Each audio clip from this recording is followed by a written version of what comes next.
My entitled family is furious with me after they found out I got a scholarship for a program in London, as they claim that if I go and do this, then I will be abandoning the family. And right now, I feel like I'm stuck between a rock and a hard place because I seriously do not know what to do. Here's what's going on. I'm a 20-year-old male and I'm the middle child in a family that honestly feels like a case study for what family therapy tries to prevent. My mom has an addiction to drinking, with serious psychological issues and a bit of an Oedipus complex that even Freud would not know what to do about. My older brother, who's 28, is a bit of an addict who dropped out of college years ago and survives off debts and favors that usually I end up paying for. My teenage sister can't even make her own breakfast, and my 12-year-old brother, who's autistic, is probably the most emotionally mature person in the house. And with that, basically, I've been taking care of everyone for as long as I can remember. I don't want to sound like a victim, but it is honestly the truth. When I was a teenager, I spent countless nights picking up my mother from work events where she would get drunk until she passed out, urinated all over herself, and started yelling at her coworkers. My older brother was constantly asking me for money so that he could pay off his debts from buying all kinds of substances, if you know what I mean. And my sister always came to me crying after another fight with my mother, or whenever she needed money for some emergency that turned out to be movie tickets. But a few weeks ago, I received the best news of my life. I was accepted into a scholarship and internship program in London. It was an incredible opportunity because it was something I had worked hard for while studying and working 2 jobs. And you know what? When I found out about this, I cried. I'm not even ashamed of it. For once, I felt that all the sacrifice and sleepless nights had been worth it. And then that night, I told my family, foolishly expecting them to be proud of me, but as you can probably guess, they weren't. My mother basically asked me who would help her pay the bills when I left, and then she started yelling across the dining room. My older brother told me that it must be easy to run off to Europe while leaving them to sink in this boat, and my sister accused me of abandoning her, saying that I had promised her I would always be there for her, and then brought up some mistake I made when I was 16 years old. Even my little brother called me an idiot, although I am pretty sure he was just repeating what he had heard others say. They basically all called me selfish when in reality, I'm still the invisible pillar of this family. I don't earn much money, but everything I have ends up in their hands somehow. I never thought about abandoning them or cutting off contact, but their reaction really left me dismayed. I've been selling my things, saving every single penny, organizing my paperwork, and preparing to leave at the end of the year. None of them even talk to me anymore. And honestly, this time I'm not going to apologize for taking a chance or thinking about what they want. But I can't help thinking about how much my family will fall apart if I leave, even though I'm not even thinking about leaving for good. They don't even talk to me and they spend their time talking crap about me. Honestly, the one I'm most worried about is my younger brother because it's not his fault. So seriously, am I the jerk here because I just don't know what to do? Holy crap, you had better take that scholarship and run for the hills, dude. No, you are not the jerk for wanting to further your life. Are you serious right now? You've got a scholarship and internship program in London. You're quite literally able to get out of there and live your own life and start over, basically. Because dude, just look at what you're like leaving behind. Your mom can't hold a job, your brother's a deadbeat, your sister's talking garbage about you. Meanwhile, your youngest brother just doesn't understand the total depth of like what's going on. So like all of that mixed together just sounds really miserable in my opinion. And this is literally your ticket out of there. So no, you're not the jerk for leaving your family. If anything, this is going to be good for everybody. This will be good for you because you can then live your life in the way that you want to live it. And also it gives your family the chance to step up and actually fend for themselves instead of just strictly relying on you. If you like Am I the Jerk, you're probably going to love Am I the Genius. Check it out, link down below in the description. Also, go to amithejerk.com/submit if you would like to submit your own stories. An entitled niece started yelling during a funeral service, all because she wasn't included in the will, putting me and everybody else there in a really weird spot because this truly was incredibly unacceptable. Here's how it all went down. Okay, so I used to work in community home care assisting the elderly. I was employed as a carer with an organization who received government funding. Now, we had a client who we will call Rose for the sake of the story, who was in her mid-90s living on her own. She had never married, had no kids, and owned her own modest home and had very little money in the bank. But with that being said, she wasn't rich by any means. She had only one younger sister who we will call Sue, who was also still living. Sue lived about 20 minutes away, and Sue's children also lived local as well. Rose had a nephew who we will call Bill, who lived 2 hours away with his wife who we will call Lynn. Bill and Lynn were Rose's primary emergency contact contact, so they were the only family I ever spoke with or even met in regards to Rose and her care. They used to come down and see her as often as they could, and would sometimes take her away for a few days. They were very pleasant to deal with and always seemed very kind to Rose. Now we, as an organization, would visit Rose every day to check up on her. I mean, I used to go there at least like 4 times per week and did this for about 4 years until she went into a nursing home. In that time, I never met or spoke to Sue or any of Sue's children, and to our knowledge, she never got any visits from them either. None of my other coworkers had seen them either the last few years we assisted her. Now, another person who had been assisting Rose longer than I had said that she had noticed that Sue's family had stopped all contact after Rose changed up her will, leaving her assets to Bill and Lynn, as well as some money to be donated to charity. The other carers and I assisted Rose with shopping, cleaning, showering, cooking, and scheduling, and getting to medical appointments. The last few years, she showed some mental decline, so we had to take a fair bit of initiative just to ensure that she was getting looked after. Bill and Lynn helped as much as they could, but to be honest, they were simply too far away, and they were happy to let us manage most of it all, and they were really grateful for it. Rose was a really funny, quirky woman, and we really were fond of her. She eventually had a fall and ended up in the hospital, and Bill and Lynn made the decision to put her in a nursing home, and they actually found one near where they live, so they would be close by. Now, when we heard this, we also agreed with the decision, as we really felt it was time, and she needed more assistance with the tasks that she was doing. She was in care for about a year when she passed away, and at this point, she was 98 years old. Now, we did hear that Sue and her family had visited her in the hospital before she had gone into care, and that they had also turned up at her nursing home and had tried to take her home with them, but they hadn't been successful because they were not her next of kin. Now, myself and a few other people who took care of her all decided to go to her funeral service, and this is where things get incredibly sketchy. Halfway through her eulogy, Sue's daughter, who we will call Karen, and yes, that fake name is definitely intentional, decided to stand up and started yelling at Bill and Lynn. I can't remember everything she said, but I distinctly remember her pointing at the coffin and saying, "You're the reason that she's in there." And then she stormed out. When she did this, there was dead silence for a few minutes, and then the funeral did continue, but that's all that everyone could even think about. It was the most disgusting behavior I've ever seen. So disrespectful to Rose and her memory. We later heard that Sue and Karen had contested the will, because apparently Karen had also turned up at Rose's house after Rose had gone into care and had been bothering the new tenants who were living there at the time. A few years later, we then heard from a friend of Rose's that Karen had backed off contesting the will because Sue had passed away and she had gotten some kind of inheritance because of that, which honestly makes that entire situation at the funeral incredibly unacceptable. Wow, imagine being so entitled that you not only bring this up in front of the entire family, but you also do it at the funeral of the person you're like pretty much screaming about. Like, holy crap, that is some serious entitlement. I can't even begin to understand that, because in my opinion, this kind of shows exactly why Karen and Sue were not in the will at all, and I think it was really wise of Rose to be like, yeah, they're not going to get anything, because clearly they never cared about her in the first place. Am I the jerk for telling my roommate that I'm not splitting groceries with her anymore after she literally started eating everything that I bought for myself? Because right now she's saying that I'm being passive aggressive and trying to act like she's really offended over this. And at this point, I just simply don't know what to do. Here's what's going on. To start things out, I'm a 26-year-old female and I live with my college friend who we will call Jess, who's also about 27 years old. When we moved in, we agreed to split groceries 50-50 since we eat very similar stuff. But lately, she's been eating way more than me. Midnight snacks, full leftovers that I was saving, etc. I would come home to find the fridge empty and she would just say, "Oh, I'll replace it later," which definitely rarely happens. I told her this week that from now on, I'll buy my own groceries and label them and she can do the same. Well, when I said that, she immediately got offended and said that I'm being passive aggressive instead of communicating like an adult. And now she's making weird comments, saying stuff like, "Oh, don't worry, that's your yogurt." Or she'll say something like, "I guess I'm not allowed to touch anything anymore." And honestly, I just don't want to keep paying for food that I don't get to eat. So seriously, am I the jerk for like ending the shared grocery system? Because right now I'm incredibly frustrated and I don't know what to do.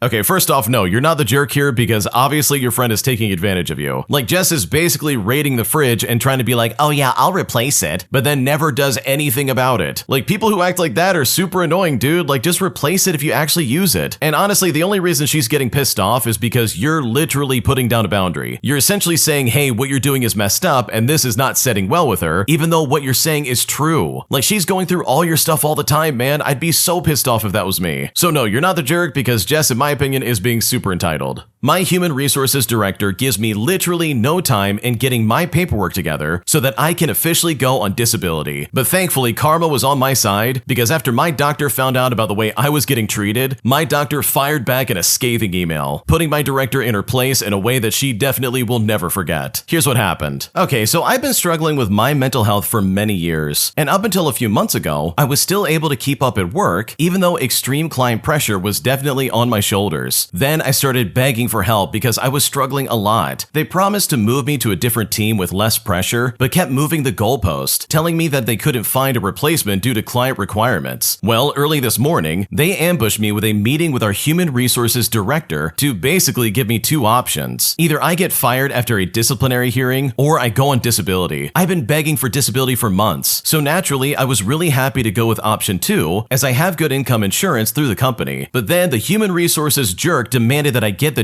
doctor's paperwork done today. I'd already been in contact with the doctor, and she couldn't get it done because she just returned from leave and had a huge backlog. But despite that, the human resources jerk demanded that I go to the doctor's office to get it done today. And my God, I was feeling utterly malicious when I complied. Even though it meant a 2-hour drive with the distance and traffic, I got there and managed to chat with my doctor for 2 minutes in between appointments, and she requested permission to be very rude to this HR lady, and I told her that she absolutely can go for it. I don't know what she said in that email, but the HR lady was suddenly very reasonable, and now I have a full week to get the paperwork done. And you know what? Now I'm pretty happy. The human resources lady is like the wife of the CEO, and the company is about to take a huge hit because the client has found alternatives, so it's going to hugely hit their bank accounts. It gives me a very happy, fuzzy feeling. I mean, I gave years of loyal service, and they are definitely going to get their karma very soon, even if my malicious compliance is just a small drop in the bucket. Yeah, that human resources lady was completely unreasonable. Like, that was really toxic. I don't care who you are. To be like, okay, well, you got 2 options, and I know you want the second option, so guess what? You gotta do it today. It's like, dude, you are so crazy. That is so weird in my opinion. You obviously have an employee who's struggling to do their work because of all the struggles and like the mental health issues they're going through, and now you're making it even worse at this last like tail end of getting on disability by basically making this person chase the carrot on a stick. Like, dude, this is so stupid. So just like the original poster, I have a lot of hope that karma will come and bite her in the butt because this is some unacceptable behavior and incredibly unprofessional. Today, I offered my boyfriend my job because he's been struggling to find one, but instead of being grateful about it, he decided to nitpick it and basically shut it down, putting me in a situation where I'm super frustrated and I just don't know what to do. Here's what's going on. Okay, so here's the situation I'm in because it is kind of tricky. My boyfriend and I are both full-time college students. I'm in accounting and he's in elementary education. He's been struggling to find a job for months, getting either rejections or no responses at all. And last month, I even gave him $100 for gas just to help him get by.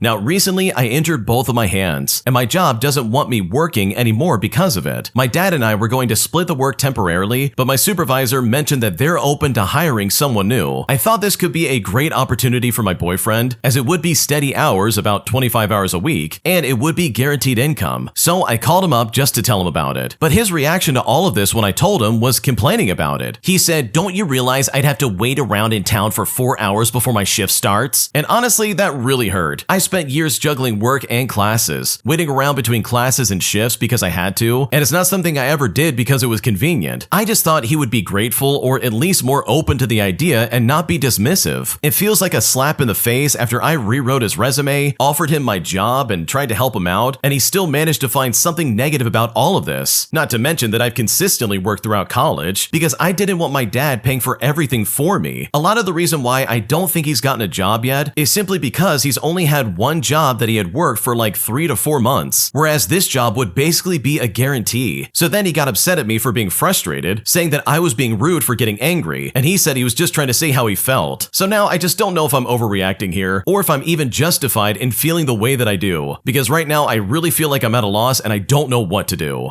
No, you're not overreacting. If anything, your boyfriend is kind of like gaslighting you a little bit because your reaction doesn't sound like it's over the top or anything like that. Like, you're seriously just trying to help your boyfriend out and he's going to be like, "Wow, I've got to wait around 4 hours for my shift. Are you kidding me?" And it's like, buddy, you can either work and like have some kind of income, or you can sit there and complain about not having a job. Like, dude, I don't know what to tell you. So no, you're definitely not overreacting because you're just trying to help this guy out, and the way he's acting is incredibly entitled and very ungrateful. My high school bully makes my life a living nightmare after I tell some teachers exactly the way he's treating me, putting me in a situation that honestly I never thought I'd ever get out of. Here's what's going on. Okay, to start things out, on my first high school year, I met someone who I will call Richard. And Richard and I managed to get along and form a little group of friends. And we were a bit like nerdy outcasts. After some months though, Richard thought it would be fun to ride me in the playground like if I were a horse. Now I didn't want to do this, but Richard, laughing the entire time, would not have it. So he literally made me fall and crawl in the ground just so he could ride my back and treat me like a horse. I told my teachers about this, and they called him and did a little investigation, but at the end of the day, they just dismissed it as child things. But Richard would not forget what I told them. He thought it was a friendly joke, and thus despised me for telling on him. So he began taking any chance he could to mock me and crush my dwindling self-esteem. But I had been bullied in primary school, so I absolutely could take it. My classmates retaliated, but I did not. And to be completely honest, they wanted to fight, not to defend me. But one day, a very subtle chance for me to retaliate suddenly came around. It was PE class and I had to go back to the locker room. And in the locker room, there were like 2 showers that, by the way, were closed for public use and you had to basically have a key to use them. But the walls around them did not reach the ceiling. I then saw Richard's backpack standing right there, and so I grabbed it and I threw it over the wall into the shower and I left it there. Once the class ended, I see him anxiously look for his backpack. Well, we went to the next class without him, and of course, Richard came very late saying, "Whoever did this is going to regret it. The teachers are looking for him right now." But there was literally no proof of me being the perpetrator in the first place. However, he did not stop insulting me. So in another PE class, I again used the locker room to my advantage. You see, the doors to that room don't have any handles. The only way to open them was to have a key. So with some rapid hand movement, I closed the door when Richard was the only person in the room. The PE class kept going without him, even though I could hear him aggressively knocking, but no one else seemed to notice for a long time. That is until the teacher realized half an hour later and used the key to open the door. Richard then came out covered in sweat, but once again, there was absolutely no proof against me. He just looked at me with sheer wrath, like he knew it was me in some way, but he knew that he couldn't accuse me because the classmates and their desire to pick on him would defend me and cover me up. Now, he did not stop messing with me, but he did do it a little bit less. But regardless, at least I got to retaliate in my own ways. I would eventually have to wait 3 years for him to leave my school, but never again did he have any other sort of friends or anything like that, because people knew the kind of person that he truly was. Man, I remember in high school, I had friends like this who suddenly turned on me and made me the butt of the joke. And this is a horrifying feeling. Seriously, it sucks so much. You think you have a special group of friends you can hang out with and feel protected around, but in reality, they're just another set of bullies who are just gonna try and mess with you. And I've also had the experience where the teachers do their supposed investigation and they come back and be like, "Oh, they were just being childish. This is nothing to investigate," only for this crap to keep going on and no one believe you. That is the most infuriating part. You tell an adult and then the adult doesn't do anything about it. They say, "Oh, well, this is just kids being kids. Can't do anything about it. Sorry." And then they just throw you back to the wolves and it's like, "Oh, okay, nothing got done. I'm still getting messed with every single day and my life is miserable. Great, now I have a target on my back and I'm just gonna get it even worse." So yeah, this bully is a complete jerk. I'm so glad you finally got away from him. But in my opinion, if the teachers simply did their job, then all of this could have been solved much sooner than later. Am I the jerk for not wanting my parents or my brother to use my girlfriend's car while she's away? Because she specifically loaned it to me and not to them. But despite that, they're still trying to guilt trip me into handing it over, and at this point, I don't know what to do. Here's what's going on. So my girlfriend went on vacation for a week, and she left me her car so that I could get to work. I still live with my parents and I don't have my own car right now, but she trusted me with hers since she knows I'd be responsible with it. Now, here's where the real problem starts. My dad already asked if my mom could use my girlfriend's car to drive my brother to work. My brother is 31 years old. He doesn't have a license and makes more money than me, my dad, and my girlfriend. Now, for a bit of background and some context here, I wasn't working for a while, so I had not been contributing financially at home. I was in school for 2 years, and before that, I wasn't working due to some mental health issues. Plus, finding a job was really difficult. My brother was giving my parents money each month, but sometimes he would hold it back or skip gas money if he was mad that I wasn't paying. I've been trying to make up for it by helping out by doing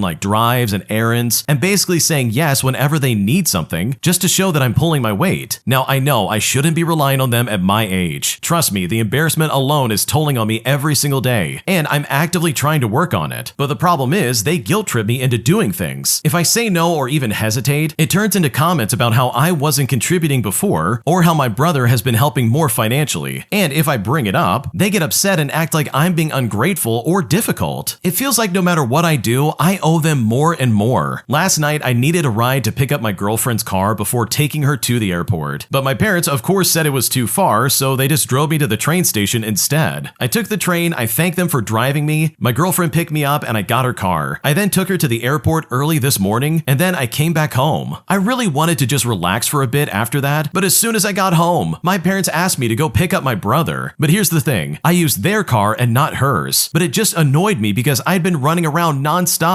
Then later, my dad brought up that maybe my mom could use my girlfriend's car just to drive my brother to work. I then told him that's not right, and that it's not my car to lend out. My girlfriend gave it to me to get to work, not as a spare family vehicle. He said that he understands, but then added in, well, it depends on the situation, which basically means that I'm still guilted into saying yes if they want to use it. But regardless, it's really frustrating because I'm finally working again and trying to rebuild stability and move out. And the very first day I have access to this car, it's already being pulled into catering for literally everybody else. My brother is 30 years old and doesn't even drive, and I really think that shouldn't be falling on my shoulders. Plus, if anything happens to my girlfriend's car, I'm the one who's responsible and not them. So am I the jerk for refusing to let my family use my girlfriend's car and for being frustrated about always being guilt-tripped into driving my brother around? Because right now I just don't know what to do. Okay, dude, you absolutely are not the jerk. If you want your girlfriend to break up with you, just allow them to use that car and possibly wreck it. Because actually, if there was an accident, you wouldn't be at fault. The person driving the car would be at fault. They would be responsible for pretty much all that crap, and that would fall on them and not you. And I can guarantee you that that would probably end your relationship, but with that in mind, I would not want to risk it. Like, if you give out that car and something happens, you're basically gambling your future with your girlfriend and having the option to finally get out of that house. Which, by the way, if I was in your shoes, I would be getting out of there much sooner than later, but I totally understand where you're coming from. So no, you're not the jerk. Your parents and family are just complete idiots in my opinion, and I would not listen to them for a single second.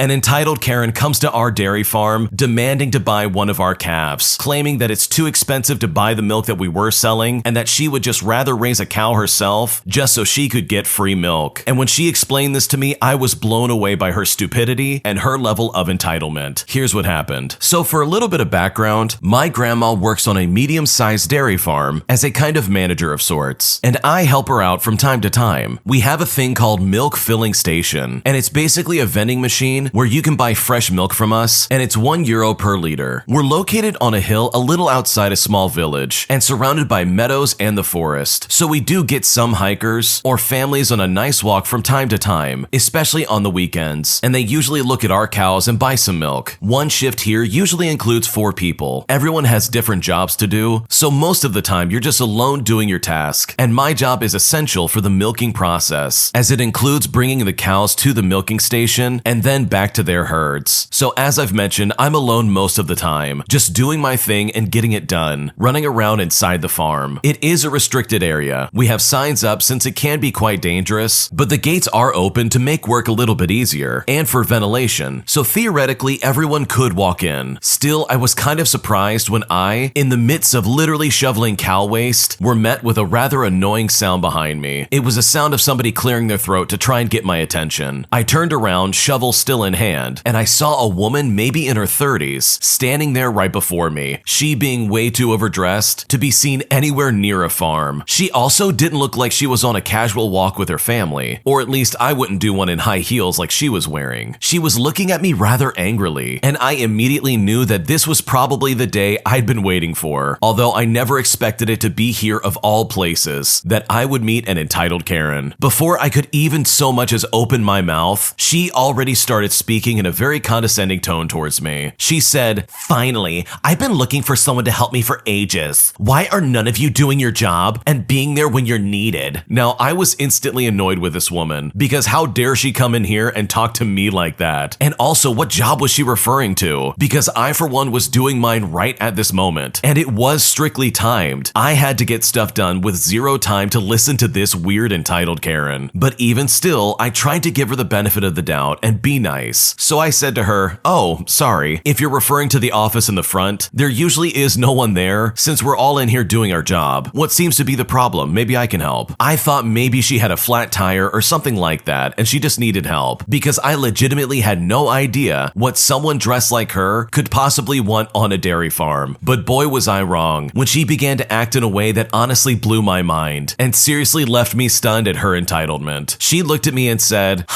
"Unbelievable. You should be over there at the front desk in case anyone needs your help like I do. Anyways, your milk is too expensive." I respond to her by saying, "I'm sorry, what are you talking about?" She said to me, "I said your milk is too expensive. I want a better price." And she was saying this in such a manner that was honestly really insulting. I slowly started to connect the dots and I said to her, "Oh, are you talking about the vending machine out front? I'm sorry, but that's a fixed price." And before I could go any further of giving my opinion on the matter, she cut me off and said, "I didn't ask for your opinion. It's way cheaper at the supermarket, but my daughter wanted to try fresh milk, so we drove all the way over here. You should match the price of the supermarkets or you won't sell much." I responded by saying, "Ma'am, we are not a supermarket. We're selling the leftover fresh milk so it doesn't go to waste." And apparently this was the wrong thing to say because she freaks out on me over this. She says, "What? That's leftover milk? That is disgusting. And to think my daughter could have drank that." Now, for clarification, when I say leftover milk, I meant that it was fresh milk, as in barely out of the cow fresh, and that we weren't able to sell it to the company which collects our milk, because they have fixed numbers, and if we produce more milk than those numbers, we would have to throw it away. But with the vending machine, at least some of it gets sold. If you want fresher milk than that, you would have to milk the cow yourself right into the bottle. I started to try and explain this to this entitled Karen, but she immediately cut me off again, which is honestly no surprise. She says, "No, no, no. This is unacceptable. Neither me nor my child will drink old milk." And then the dreaded sentence came out of her mouth that I honestly was not looking forward to. She said to me,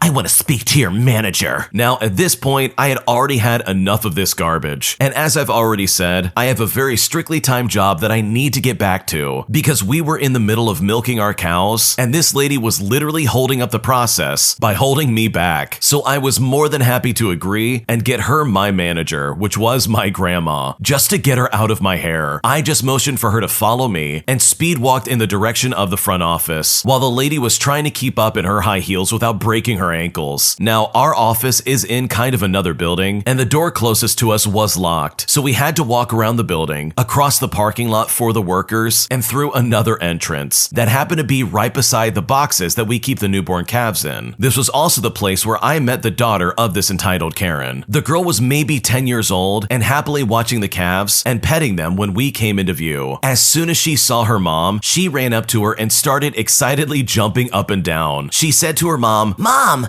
look at the cute calves." She dragged her mom over to the boxes. "Look, it's so cute. I named her Emma. Can we keep her, please?" At this point, I expected the entitled Karen to maybe say something along the lines of, "Well, a cow is not a pet," or "We don't have the space," or even maybe, "Oh, I don't know how to take care of a cow." Something along those lines. But boy was I wrong. Instead, the mom turns to me and asks me a question that I honestly never expected. She says to me, "So how much are these?" pointing to the calf in the box. Now, although we do sell our male calves, since they are of no use to us as a dairy farm, I for one wasn't sure exactly how much this cow was worth. And I'm pretty sure that there was a registration process involved in owning a cow in any way, shape, or form, as well as just getting authorization to sell the calf in the first place. And on top of that, cows aren't exactly animals you can just put in your yard and be done with it. There's a lot more to it. As I began to try and explain it to this entitled Karen, once again, as she's done before, she cut me off. She said to me, "No,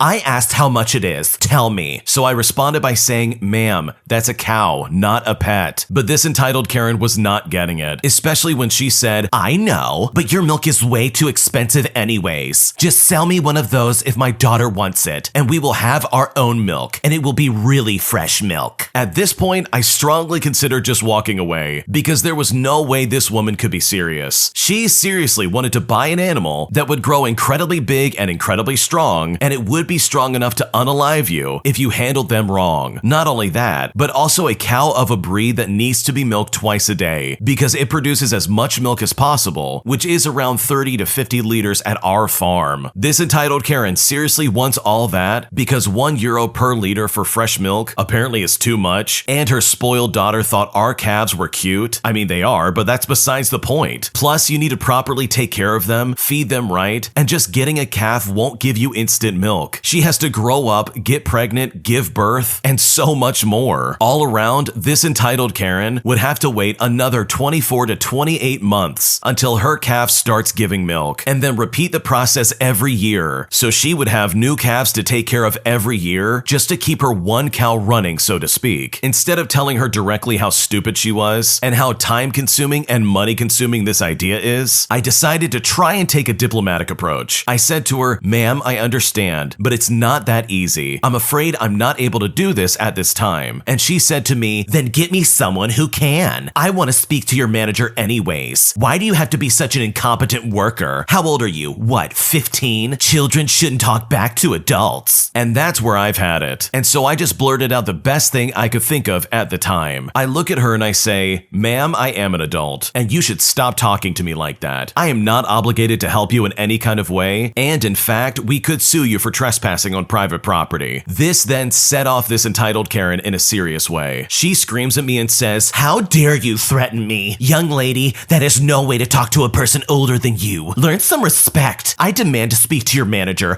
I will get you fired for this." As if she was called, my grandma stepped out of the building right at that moment, probably because she heard the commotion. My grandma steps in and asks what's going on here. The entitled Karen says, "Oh good, are you the manager of this place?" My grandma, keeping it professional, says, "Yes, how can I help you?" This entitled Karen then says, "This worker of yours was incredibly rude. She threatened me and my daughter and refused to help us. She even tried to assault me right before you came outside. I don't know what would have happened if you hadn't been here on time." This entitled Karen was then trying to squeeze out some fake tears at this point, quickly swiping them away with her finger before they could ruin her very thick layer of makeup. The entitled Karen continued. She said, "All we wanted was to ask if we could get the milk you are selling a little bit cheaper, and my daughter really likes this calf over there, so we thought about buying it as well." Now, my grandma was just silently listening to this woman's story, arms crossed and eyebrows raised, because she could smell the BS from 3 miles away. My grandma responded by saying, "Ma'am, this is my granddaughter you're talking about, and I know for a fact that she wouldn't do any of that." And right about then, the entitled Karen went incredibly quiet. My grandma said, "So, about the milk, I maybe would have helped you out if you hadn't just lied to my face, but now I kindly ask that you just pay the full price as everyone else does. And as for the calf, I'm afraid I won't be able to sell it to you." This entitled Karen then freaks out. She looks at us and says, "This is outrageous.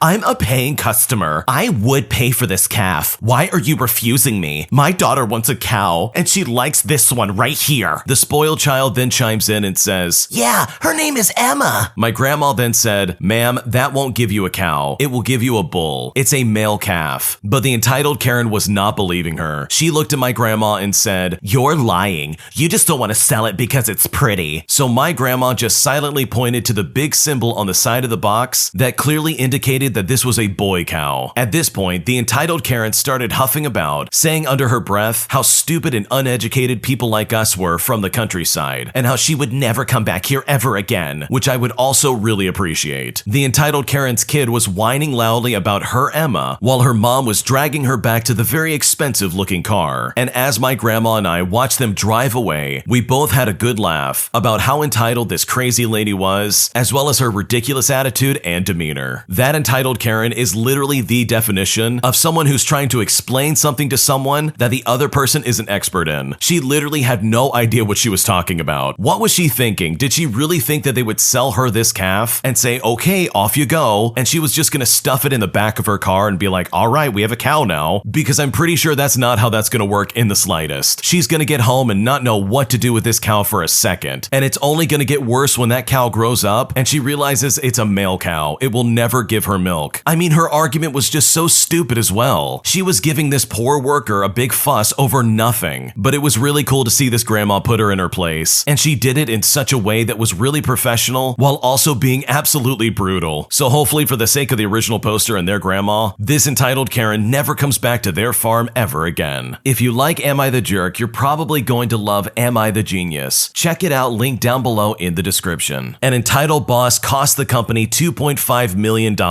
after she forced out one of the key members of our organization promotion simply because she thought that they didn't do anything for work. And as a result, she ended up getting fired, while the person that she pushed out happily is enjoying his retirement. Here's what happened. So I have a friend by the name of Ted, who 6 or 7 years ago was 64 years old and considering retirement. Ted worked in health analytics for a large metro health organization. He would look at patient data and see ways to improve patient outcomes and gain funding. Each month, he would email to the relevant department heads data and links for government grants or funding applications. 12 months prior to this, Ted got a new boss by the name of Sally, who truly did not appreciate what Ted did on a daily basis. Sally pretty much ignored Ted, except for giving him the instruction that all data and reports had to go to her and no one else. She would deal with it specifically. The organization declares a restructuring with lots of job losses, and they are extremely determined to get this through. Ted is to be redundant. In a meeting, Sally tells Ted his work is useless and he is of no use to the organization. She says that she hasn't opened one of his email reports in 12 months, and that clearly shows that he doesn't matter to the organization. In 3 months, he will be redundant and receive a handsome package of over a year's pay. Sally was pretty rude to Ted, and HR asked her to leave, so it was decided that Sally will no longer deal with Ted. The union was putting up a decent fight, as well as slowing down the inevitable restructuring. Ted makes the offer to HR that he will not fight the redundancy if they pay him 3 months sick leave, and then after that his redundancy. They agree, but insist that he does a full data clean for patient confidentiality reasons in the next 2 days, and then his sick leave starts. So this is when his malicious compliance begins. Ted backs up a copy of everything and then calls up IT, who deletes every file. He also physically destroyed his hard drive. He also asked them to search through any unopened emails that he had sent and delete them off the server. IT wiped every last trace of Ted from the system. Ted gave the copy of his data to the internal auditors on his last day. On Ted's last day, he also discovered that Sally didn't know he was going on sick leave the next day. She calls him up with her sweetest pie voice saying, "Hey Ted, I need to look at those numbers you sent me as I can't find them. The auditors say we are 2.2 million short of funding this year and you might be able to help out." Ted replies, "Sure, but ring me tomorrow." But tomorrow never came because Ted leaves and happily retires. Sally then apparently could not find Ted's data for the life of her, and this happened for several weeks. Ted ignored her calls as he was on sick leave, and the internal auditors investigated and found that Sally had cost the organization over $2.5 million in spending. And this happened at the same time when other departments came forward and complained about Ted's redundancy. Someone forwarded Ted an email a couple months later from the CEO, basically stating that after a brief conversation with Sally, she has decided to look for other opportunities, which in the end we all know secretly means that she was gonna be fired, so she left of her own accord. And I honestly can't think of a better person for this to happen to than this entitled boss by the name of Sally. This boss is a complete moron. I mean, you cost this company millions of dollars, all because you had this weird vendetta against Ted for some reason. I bet she learned pretty quickly that, yeah, I should have not only opened my emails, but I also probably should have treated him with more respect and just let him do his job. Because of this boss, not only is she out of a job, but she also guaranteed that Ted's gonna have a fantastic retirement. So hopefully wherever Sally decides to work at next, she actually listens to the people in front of her and avoids any kind of mess like the one she caused at her previous company. An entitled dad lets their kid go to the bathroom in a bag in the middle of our store. And all this simply because he didn't ask where the bathroom was, while also playing ignorance as to what he did wrong. And I've honestly never been more disgusted with anything in my life. Here's what happened. So for a bit of backstory and some context, I work in a discount retailer as a manager. So it was a Saturday morning and it was a very busy day. All the colleagues are on the tills and I'm on break. All of a sudden, the guard walks into the canteen and says that a customer complained that there is a girl going to the bathroom while his dad is holding the bag in the middle of the store. Now, when I heard this, as you could probably guess, I got very confused and I asked him to repeat what he just said to me. There is no way that could be a real situation. And then I asked him to kick them out as they were out of line, but he refused to do that, which is another issue with this store. Our guards were useless. They were just there for show. We both walk up to the section and he points at the dad and the 2 kids. Luckily, the bag was already hidden away in their cart. So I approach them while the guard just stands there doing nothing. I say to them, "So a customer and our guard has seen your kid going to the bathroom in a bag. So I'm gonna need you to get up and leave our store." This guy actually said to me, "Wait, why? What did I do wrong?" I looked at him and I said, "Do you seriously not see anything wrong with taking a number 2 in the middle of our store? It's unhygienic, it's disgusting, and it's just wrong. We have operational toilets that you could have easily taken your kid to if you had simply asked us to take you to them without putting us in this kind of situation." After I explained to him that what he did is wrong, he finally understood that he wouldn't be allowed to continue shopping. So I led him and his kids out the door. An elderly customer then approached me afterwards, saying that she has never seen anything like this in her life and is glad that someone dealt with it so swiftly. I thanked the lady for the compliment and thought the situation is behind us, and that I would never have to deal with anything like that ever again. But boy was I wrong, because today I walk in for my shift and my manager pulls me aside and says that the bagman complained to the head office, but twisted the story in his own way. He was saying that he was kicked out without a valid reason and that he did nothing wrong because there was no available toilets and the staff supposedly refused to help him out, which is honestly just a complete lie and seriously a massive fabrication. So he claimed that he did what any good dad would do in that situation. He also demanded that I should be reprimanded, that I embarrassed him in the first place and kicked him out in the way that I did. Now, when me and the manager heard this, we both had a fantastic laugh about it. I wrote a statement and gave timestamps to our CCTV, and we just left it at that. But the story of the man who let his kid go to the bathroom in the bag will honestly carry me on forever now, because that is something that doesn't happen every day, but when it does happen, you better believe you're never gonna forget it. What an awful situation to be stuck in. Imagine this, you're going to work, it's a 9-to-5 job, and you're probably not getting paid well in the first place. And I bet you have to deal with angry customers every single day. It's always someone complaining about something or having some kind of attitude about something going on in the store. It's relatively speaking an unhappy job, even though there might be perks associated with it, or you might enjoy your coworkers. But then out of all the things that could have happened in your store, this is the thing that pops up as the thing that happens. This is the singular event that you're going to remember probably for the rest of your life. And if I caught someone in the act of doing that in a store I worked in, you better believe I would be shouting this story from the rooftops. I can't honestly think of any rational adult looking at their kid, taking out a plastic bag in the middle of a store and saying, "Okay, time to go to the bathroom." Like, that is something that's just completely unheard of. And I seriously just can't believe that this dad did that to that kid. I mean, how traumatizing. And it's ironic that he tries to frame himself as this good father, when in reality, he was most likely just incredibly lazy and he didn't want to try and find a toilet for his kid. So he forced his kid to go to the bathroom in a bag in the middle of the store. It's all honestly mind-blowing to me, and this awful father absolutely deserved to get kicked out of this store. There is literally no good excuse for his behavior, and honestly, he deserves to get banned from that store permanently. And I bet it's one of those stores where the bathrooms are clearly marked. Like, you know the bathrooms are over there, it's right over in the corner, you just had to go there. Or if anything, you could have asked one of the employees and said, "Hey, where's the bathroom?" And then it literally would have been solved from there. So hopefully, for the sake of the original poster, they never have to deal with anything like this ever again. Because quite literally, this is absolutely awful, as well as absolutely disgusting. My entitled roommate steals money from me, as well as my personal belongings, claiming that I need to fix up her house and pay for stuff that is breaking all over the place. But I simply wasn't taking that sitting down, as I move out the next day, all while plotting my revenge of getting back at her and claiming my stuff once and for all. Here's what happened. So I was in the process of joining the military, simply waiting for the date to enter service, with the expectation that it would take at least a month, but no more than a year. My apartment lease had expired, and month-to-month payment wasn't an option. So I was looking for some short-term housing. I was single, working 2 part-time jobs, and had cash in my savings. Now, I'm quiet, I'm flexible, and I have simple needs. I just needed the simplest of accommodations, so I went to Craigslist. I met with a woman who advertised a room for rent. We'll call her Jill. Jill is not her real name. Jill was 20-something, single, and came from a wealthy family who bought her this small 3-bedroom house. They also gave her a nice car and paid for her bills. Jill didn't like to work, and instead sold her art as some kind of job. She made awful graphic art fan fiction on her PC and probably never sold anything, but was completely obsessed with her own work and would talk about it constantly. Jill also had pets. She had so many pets, like 20 cats, 4 dogs, and a room full of birds out of their cages, as well as several aquariums. It was a bit weird, as well as a slightly skewed version of reality, but she seemed nice. She had a room available and the price was okay. I would pay a flat rate for rent and utilities, provide my own food, and come and go as I please. Neither of us ever signed anything, but instead just sent out the details via text and email. Now, she benefited from my moving in, as I had transferred my cable internet connection to her house. I got the modem hooked up and used my own wireless router and let her use it for free. I also have carpentry experience, so I helped her repair some door frames and some wood trim in addition to patching up some drywall. I helped her out a lot, all while requesting nothing in return. The first week was really nice. Things fell apart rapidly after that. She became manipulative, started making financial demands. Apparently the electrical bill was high and I needed to pay my part of it. She had bought enough groceries for both of us without informing me that this is what she was gonna do. But now that milk had soured and the bread had molded, so she was demanding that I pay for the wasted groceries. And this went on and on about other things around the house. Individually, these didn't bother me that much, but there was a pattern. After just weeks, my living expenses had tripled the agreed upon amount. I told her that this couldn't happen anymore. I would pay the agreed upon amount and buy my own food. Period. End of story. This settled things for maybe about a week. I got back from work, and in my room my guitar was gone, and in its place was a bill